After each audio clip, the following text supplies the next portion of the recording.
एक बार फिर से स्वागत है आपके अपने यूट्यूब चैनल एस क्लासेस। मैं सूरज सर आप सभी का बहुत बहुत धन्यवाद देता हूं कि आप सभी का प्यार मुझे मिल रहा है। उम्मीद है कि मैं आपके कसौटी पर खरा उतरूंगा। चलिए आज मैं फिर आपके लिए एक प्यारा सा टॉपिक लेके आया हूं और आप ही के लिए नहीं, मैं जो टॉपिक लेके आया हूँ वो सभी वर्ग के लिए बहुत ही महत्वपूर्ण है। मैट्रिक का एग्ज़ाम हो, 12th का एग्ज़ाम या जितना भी कंपटीशन का एग्ज़ाम है, जहाँ भी आज का जो वीडियो है वो खास उन सभी कॉम्पिटिटिव एग्ज़ाम के लिए लेकर जीरो से लेकर हीरो बनाने तक का सफ़र का है। आप देखिएगा, आपको पता चल जाएगा कि यह टॉपिक कहाँ से उठा के लिया गया। और एक छोटा सवाल, किसी भी चीज़ को कहा जाता है कि समुद्र में जो पानी जो बहुत ज़्यादा विशाल था वो तो बूंद बूंद से ही बढ़ता है, या किसी भी जगह बाढ़ भी अगर आता है तो वह बूंद बूंद से ही आता है। यानी एक एक बूंद, यानी किसी भी एग्जाम को पास करें 1 नंबर से आप या तो पास हो सकते हैं या तो आप फेल हो सकते हैं। 1 नंबर से आप किसी भी जॉब के लिए क्वालिफाई हो सकते हैं या डिसक्वालीफाई होते हैं। 1 नंबर बहुत ही मायने रखता है। और किसी भी एग्जाम में जो वर्णमाला का जो टॉपिक है उससे कम से कम 2 3 4 5 नंबर का तो रहता ही है। इस बार मैट्रिक एग्जाम में भी बहुत ज़्यादा नंबर पूछा गया है। चलिए बिना देरी के वीडियो स्टार्ट करते हैं। आज मैंने टॉपिक उठाया है वर्णमाला। वर्णमाला आज का मेरा टॉपिक जो है क्या लिखा हुआ है, वर्णमाला है। ये वर्णमाला होता क्या है सो देखिए, यानी वर्णमाला होता क्या है। वर्णमाला का अगर डिफिनेशन में लिखना चाहूँ तो यहाँ पे लिख सकता हूँ एम सरल भाषा में लिख सकता हूँ। वर्णमाला लिख देता हूँ। आप इसे नोट कर लीजिएगा कि वर्णों, बोलिएगा, वर्णों के क्रमबद्ध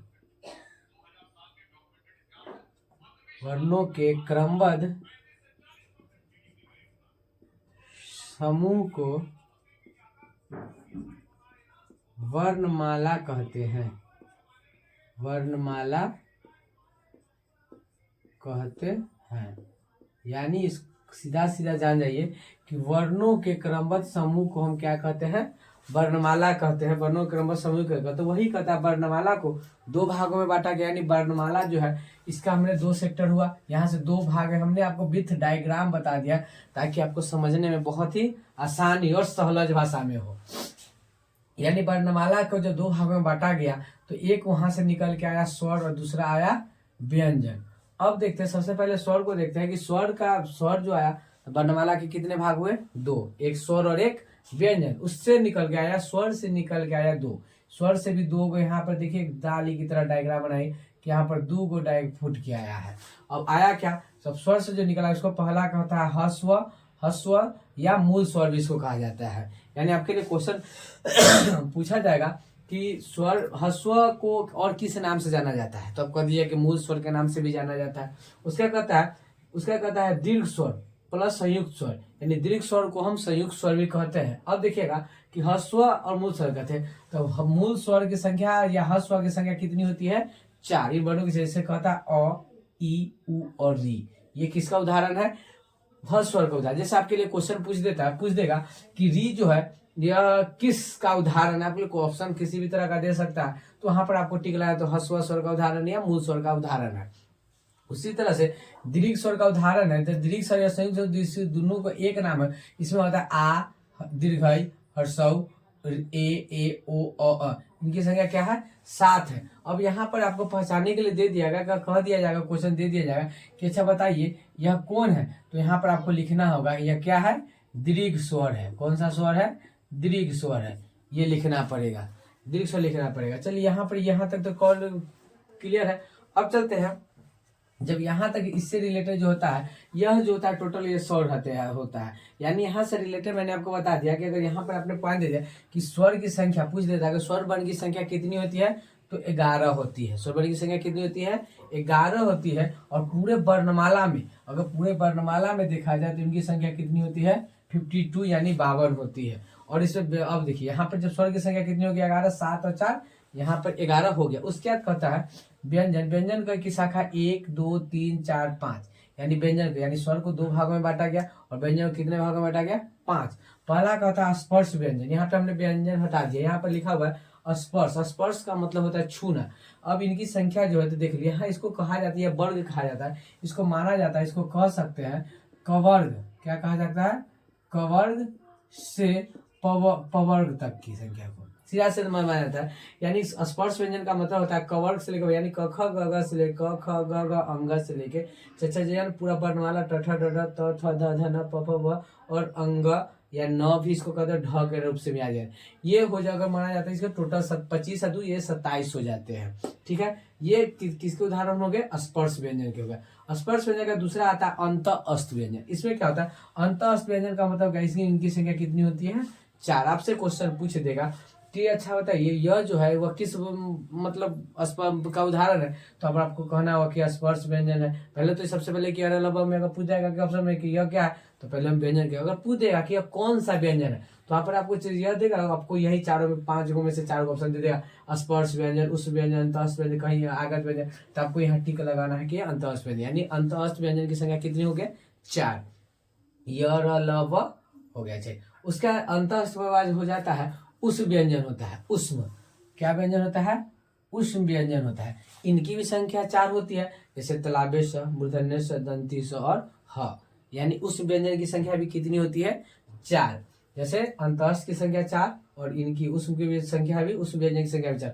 उसका आगत की, आगत जो होता है ज हलंत और र फ हलंत होता है, इनकी संख्या हो गई 2। अब उसके बाद यहाँ से वो हमने फिर एक पॉइंट बनाया है, लिखा हुआ है कि इनको जिस तरह पहले इसको देख लेते हैं। और उसका कहता है संयुक्त व्यंजन। संयुक्त व्यंजन की संख्या भी कितनी हो गई? 4। अक्ष, त्र, ज्ञ और श्र। संयुक्त व्यंजन क्या होता है कि वैसे व्यंजन जो संयुक्त जो है, संयुक्त का मतलब होता है कि जोड़, यानी किसी का जोड़ के वजह से।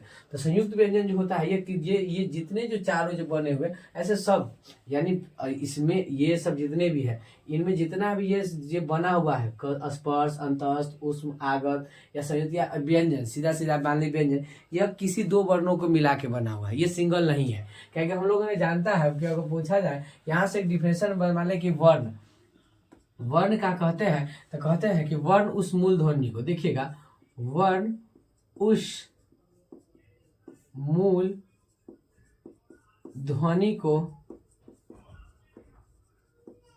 कहते